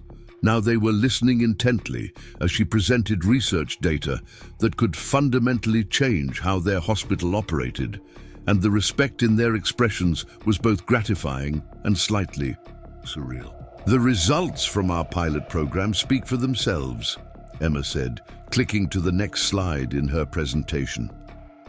Hospitals that implemented our holistic patient communication protocols saw a 42% reduction in readmission rates, a 38% improvement in patient satisfaction scores, and a 26% decrease in average length of stay. More importantly, patient mortality rates improved by 18%, which translates to lives saved through better human connection. Dr. Patricia Hamilton, the chief medical officer who had barely acknowledged Emma's existence during her years as a staff nurse, leaned forward with obvious interest. These improvements seem almost too good to be true. What exactly did you change about standard protocols? Emma smiled, remembering the countless times she had tried to suggest small modifications to patient care procedures, only to be told that protocols existed for good reasons and shouldn't be questioned by bedside staff. We didn't change medical protocols at all. We changed how healthcare workers interact with patients on an emotional and psychological level. We trained staff to recognize that healing happens faster when patients feel genuinely seen and heard, not just efficiently processed. She clicked to a video testimonial from a patient at Memorial Hospital, one of their first partner institutions. The woman on screen was in her 70s, recovering from cardiac surgery, and her words carried the kind of authentic emotion that data alone couldn't convey. The nurses here don't just check my blood pressure and give me medications, the patient said. They ask about my fears, they listen when I talk about my grandchildren, they help me understand what's happening to my body in ways that make sense to me. I feel like a person instead of a problem to be solved. Emma paused the video and looked around the boardroom. That's the difference. When patients feel valued as human beings, their bodies respond better to medical treatment. When healthcare workers are trained to see beyond symptoms to the whole person, they catch complications earlier and provide more effective care. Michael Thompson, the hospital's finance director who had always seemed more interested in budgets than patient outcomes, raised his hand. What's the cost of implementing these changes? Training programs, additional staff time for patient interaction, technology upgrades. The initial investment is approximately $200,000 for a hospital this size, Emma replied. But the return on investment is significant. Reduced readmissions alone save an average of $1–2 million annually. Improved patient satisfaction scores lead to better insurance reimbursement rates and increased community trust, which translates to higher patient volumes and revenue. Emma watched the administrators exchange glances as they processed the financial implications. She had learned during her months at Novatech that healthcare decisions were often driven more by economic factors than purely medical considerations. So she had made sure her proposals were as financially compelling as they were clinically sound. There's another factor to consider, Emma continued. Staff satisfaction and retention rates improve dramatically when healthcare workers feel empowered to provide truly compassionate care instead of just following rigid protocols. Nursing turnover alone costs hospitals an average of $90,000 per departing employee when you factor in recruitment, training, and lost productivity. Dr. Hamilton nodded thoughtfully. We've certainly struggled with staff retention, especially in our cardiac and emergency departments. How quickly could we begin implementation if the board approves your proposal? We could start with a pilot program in your cardiac wing within 30 days, Emma said. Full hospital implementation would take approximately 6 months, with measurable results visible within the first quarter. Emma felt a strange sense of completion as she fielded questions from administrators who were now treating her insights as valuable expertise rather than interesting observations from someone outside the decision-making hierarchy. The transformation wasn't just in her title or salary, but in how she was perceived and how she perceived herself. After the presentation concluded and the board members filed out to deliberate, Emma found herself alone in the hallway outside. The boardroom, where she had once walked as an invisible employee. The institutional smells of antiseptic and cafeteria food brought back memories of countless night shifts, of rushing between patient rooms, of feeling passionate about her work, but invisible in the larger structure of healthcare delivery. Emma Rodriguez. Emma turned to see Sarah Chen approaching with a wide smile and the slightly hurried pace that meant she was between patient responsibilities.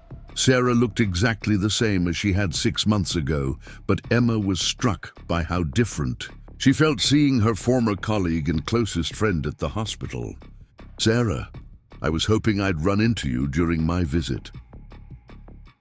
They embraced with the warmth of people who had shared the particular intimacy of working night shifts together, understanding each other's professional struggles and personal challenges in ways that daylight friendships rarely achieved. "I heard through the hospital grapevine that you are coming back as some kind of corporate consultant," Sarah said. "Emma, I still can't believe how much your life has changed. When you left, I knew you were making the right choice, but I never imagined it would lead to something this big." Emma laughed, thinking about the trajectory from night nurse to CEO that still felt improbable even as she was living it. "I never imagined it either. Sarah, I'm actually here partly because of you. Compassionate Care Innovations is expanding rapidly, and I need someone to head our clinical training division. The position would mean developing curriculum for healthcare workers, traveling to partner institutions, basically teaching other people how to provide the kind of care that you've always been naturally good at." Sarah's eyes widened. "You're offering me a job. I'm offering you the chance to help transform healthcare from the inside out. The salary would be substantially higher than what you're making here, but more importantly, you'd be creating change instead of just adapting to systems that don't always serve patients well." Sarah was quiet for a moment, and Emma could see her processing the possibilities and complications involved in such a dramatic career shift. "Emma, that sounds incredible, but I have to ask, are you sure you're not moving too fast? 6 months ago, you were working night shifts just like me. Now you're running a company and offering executive positions to friends." The question was fair and came from genuine concern rather than skepticism. Emma appreciated Sarah's honesty and her willingness to voice doubts that other people might have kept to themselves. "I understand why it seems fast," Emma said, "but Sarah, everything we're doing is based on insights that come from years of bedside nursing experience. The reason our programs work is because they're designed by people who understand what patients actually need, not what healthcare administrators think they need.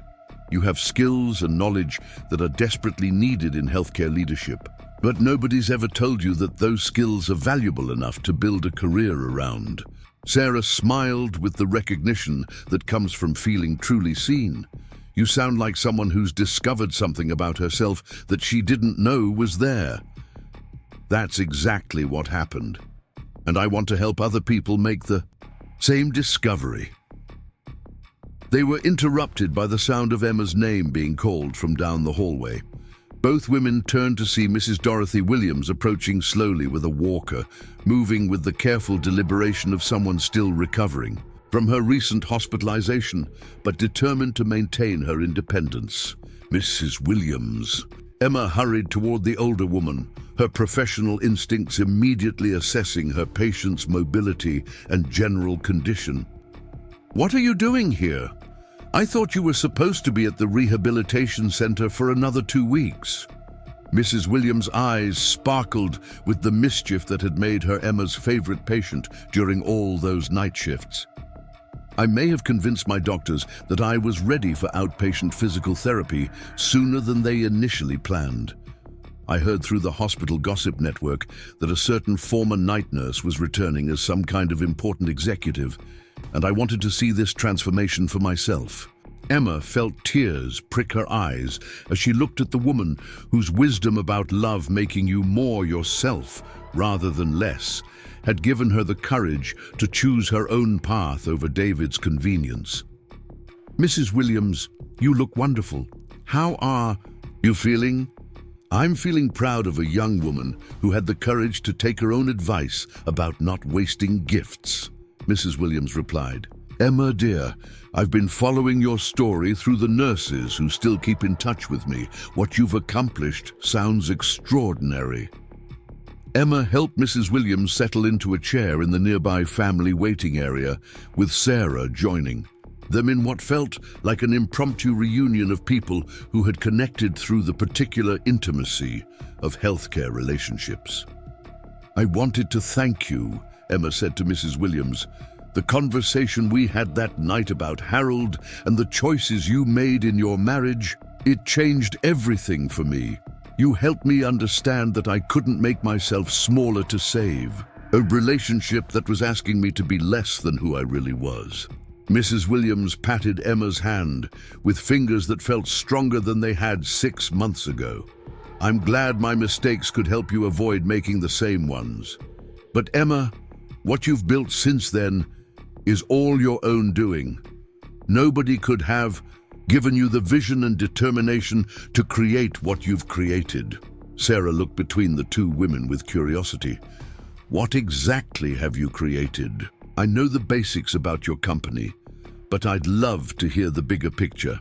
Emma found herself explaining the evolution of compassionate care innovations, from James Mitchell's initial recognition of her patient care skills to the development of training programs that were now being implemented in hospitals across 3 states. She described the research they were conducting on environmental factors that promoted healing, the technology solutions they were developing to enhance rather than replace human connection, and the measurable improvements in patient outcomes that were validating everything she had believed about the importance of compassionate care.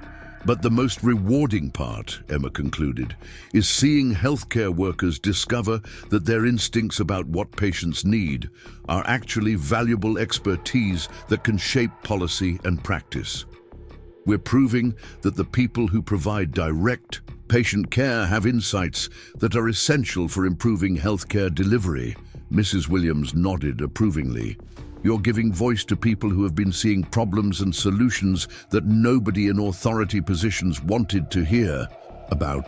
"Exactly. And Sarah, that's why I want you to join us. You've always seen what patients need beyond medical protocols. You've always known how to create environments where healing happens faster.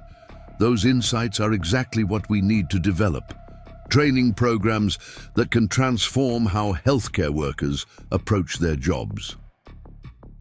Sarah was quiet for a long moment, clearly weighing the opportunity against the security of her current position. "Emma, can I ask you something personal?" Emma nodded. "Do you ever regret leaving David? I know the marriage wasn't working, but it must have been scary to give up that stability for something so uncertain." Emma thought about the question. Seriously, she had loved David, and ending their marriage had been painful despite being necessary. There were moments when she missed the comfort of shared routines and future plans, the security of being part of a couple, navigating life together.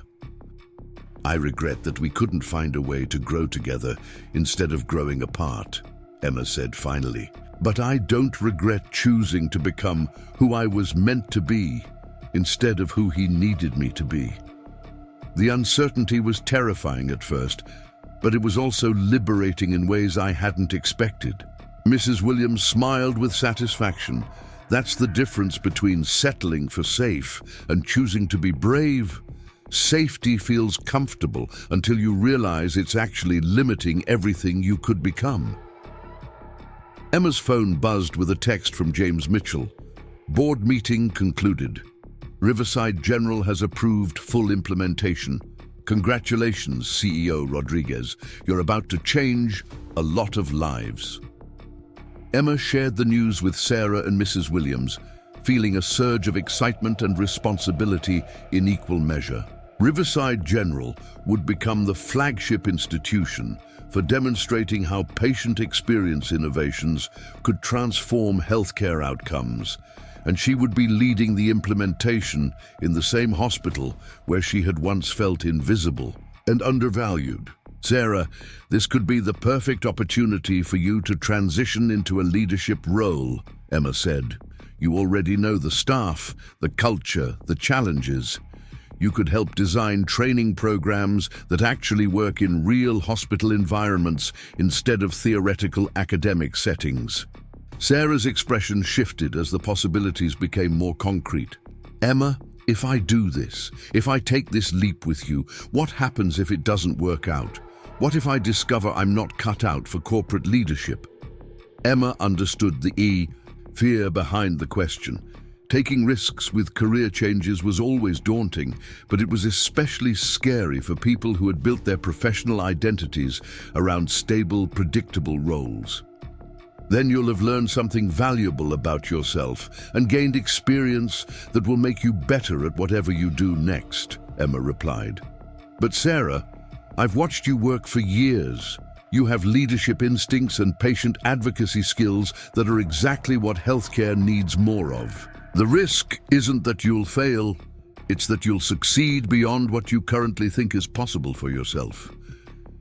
Mrs. Williams chuckled softly. Listen to her, Sarah. 6 months ago, this young woman was asking me the same kinds of questions about taking risks and leaving security behind. Look where courage has taken her. Emma felt a warm surge of gratitude for the older woman's continued wisdom and encouragement.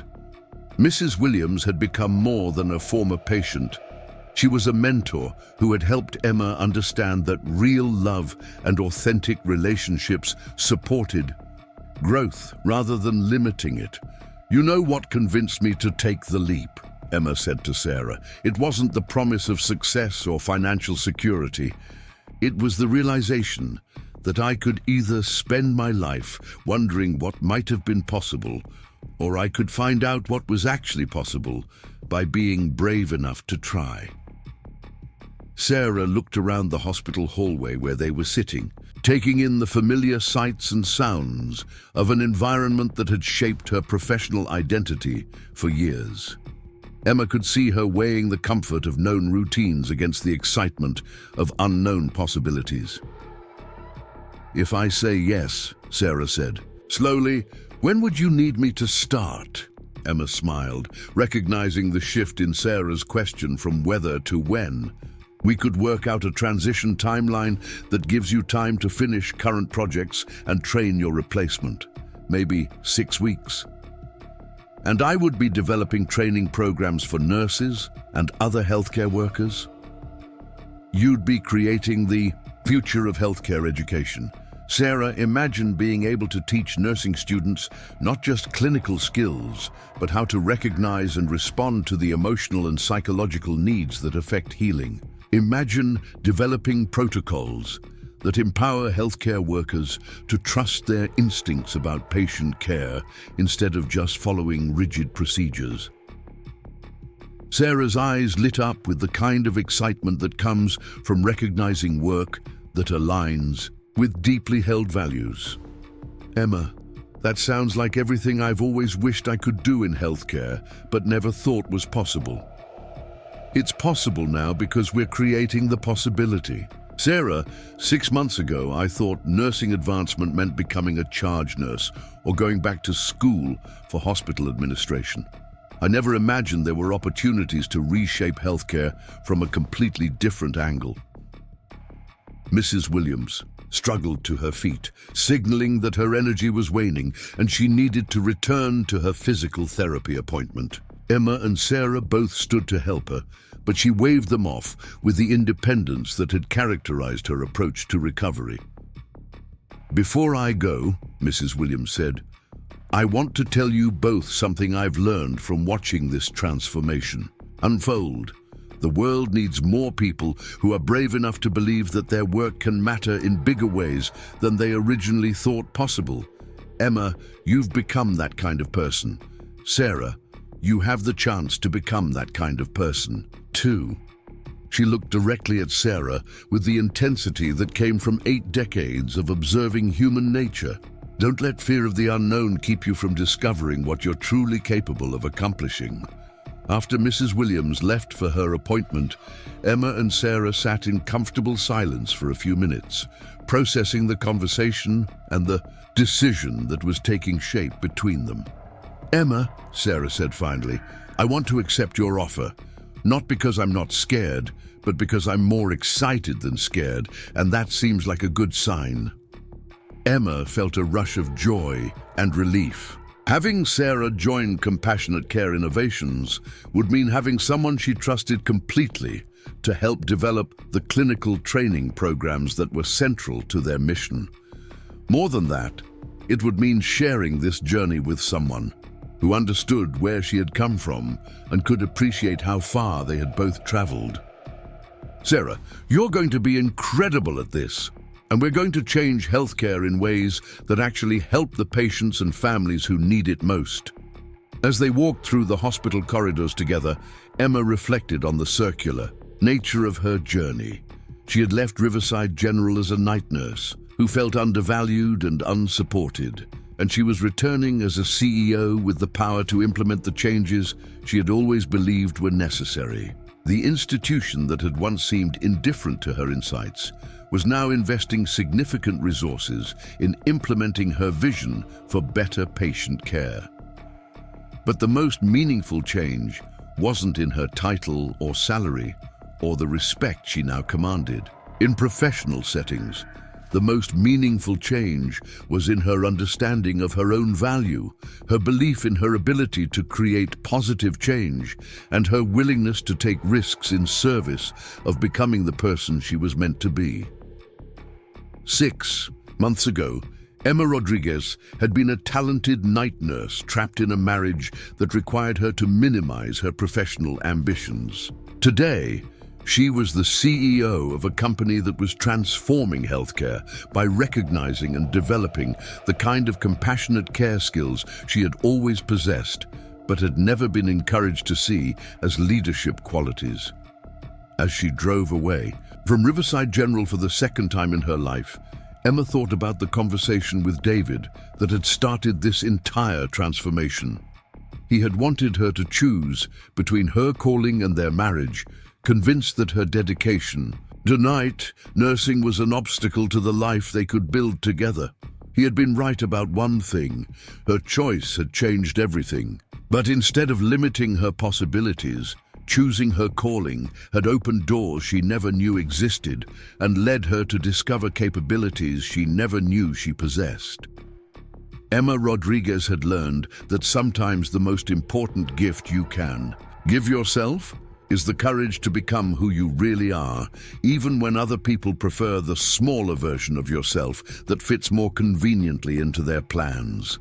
And she was just getting started. Up next, you've got 2 more standout stories right on your screen. If this one hit the mark, you won't want to pass these up. Just click and check them out.